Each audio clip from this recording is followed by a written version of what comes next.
ঢাকা বিশ্ববিদ্যালয়ের রাজনীতি আবারও আলোচনার কেন্দ্রে এসেছে। মাত্র কয়েক মাস আগে তথ্য ও সম্প্রচার উপদেষ্টা মাহফুজ আলম শিবিরের উদ্দেশ্যে ক্ষোভ এবং হুমকির সুরে বার্তা দিয়েছিলেন। বলেছিলেন, যারা পাকিস্তানপন্থী রাজাকারদের পথে চলছেন তাদেরকে কখনোই ক্ষমা করা হবে না। তাদের জীবন আগের তুলনায় আরো বেশি অপমানের মুখোমুখি হবে। এই ভাষা তখন অনেকের চোখে বিস্ময়কর হলেও ক্ষমতার সিংহাসনে থাকা মাহফুজ আলমের জন্য তা ছিল স্পষ্ট সতর্কবার্তা। কিন্তু এখন সময়ের চক্র যেন সম্পূর্ণ উল্টো দিকে ঘুরছে। যে মাহফুজ অন্যকে অপদস্থ করতে চাইতেন, আজ তার নিজের জীবন ভরা অপমান এবং জল্পনার মধ্য দিয়ে এগোচ্ছে। জগন্নাথ বিশ্ববিদ্যালয়ের শিক্ষার্থীদের ছোড়া বোতল থেকে শুরু করে শিষ্যদের বিরুদ্ধে হারের মর্মান্তিক প্রতিফলন সবই যেন তার জীবনের অংশ হয়ে দাঁড়িয়েছে। শেষ কয়েকদিনে ঘটনাগুলি আবারও চরম আকার নিয়েছে। লন্ডনে অনুষ্ঠিত সোয়াস বিশ্ববিদ্যালয়ের একটি সেমিনার থেকে বের হওয়ার সময় মাহফুজ আলমের উপর হামলা চালানো হয়েছে। হাই কমিশনের কালো রঙের গাড়ির উপর ডিম নিক্ষেপ করা হয়। কেউ কেউ গাড়ির সামনে শুয়ে পড়ার চেষ্টা করেন।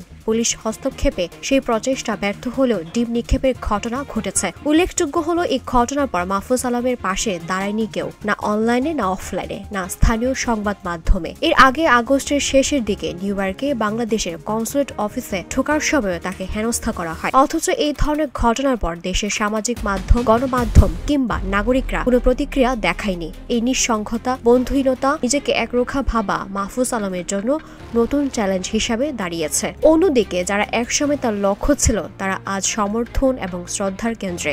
ঢাবি শিবির যারা 50 বছরের জ্বালার মুখে থাকা জীবন দিতে চেয়েছিল, আজ তারা কোটি কোটি মানুষের ভালোবাসার প্রতীক। ধর্মীয় আধ্যাত্মিক দৃষ্টিকোণ থেকে বললে, আল্লাহ যাকে সম্মান দান করবেন, যাকে অপমানিত করবেন, সবই তার ইচ্ছা অনুযায়ী। ক্ষমতার দাপট আর অহংকারের ফলস্বরূপ মাহফুজ আলমকে আজ সেই শিক্ষা নিজেই নিতে হচ্ছে। সময় এখনো রয়েছে। যদি মাহফুজ আলম সঠিক পথে ফিরে আসে, হয়তো কিছুটা সম্মানের সঙ্গে বাকিটা জীবন কাটাতে পারবে। না হলে সেই অসম্মানের ছায়া সারা জীবন তার সঙ্গে থাকবে। ঘটনা যতই সাসপেনশন পূর্ণ হোক, ঢাকা বিশ্ববিদ্যালয় আবারও প্রমাণ করলো, ক্ষমতা কিংবা পরিকল্পনা কেবল মানুষের হাতে নয়, শেষ সিদ্ধান্ত মহান আল্লাহর। দিলরুবা তন্নি, ভোরের আকাশ।